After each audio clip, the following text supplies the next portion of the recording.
કરતા કઈ રીતે એ કે અમારે જો રામદેવ બાબા સવારમાં ટીવીમાં આવે એટલે અમારા દાદાએ કે બેસી જાય હામાં અને એટલે રામદેવ મહારાજે કીધું કે પદ્માસન લગાવો એટલે અમારા દાદાએ જેમ હરિયા વાળે એમ પગ વાળી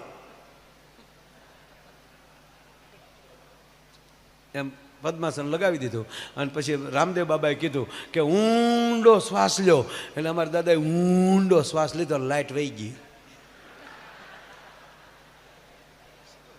લાઇટ આવી તા દાદા વહી ગયા, શ્વાસ પછી મૂક્યો જ નહીં. એને એમ કે બાબા કે પછી મૂકવાનો હોય. એટલે સાહેબે કીધું કે નહીં બેટા, હું યોગા કરતો હતો. કાંઈ નહીં, યોગમાં કઈ ગગલાચી ન બોલે, હુઈ જાય નાકોલા બોલતા જાય પાછા કે નહીં નહીં બેટા, એને સમાધિ કહેવાય બેટા. યોગ સમાધિ આત્મા નો હોય, આત્મા તો વયો ગયો હોય, પછી શરીર નાખવાના બોલાવતો હોય બેટા. શરીર નાખવા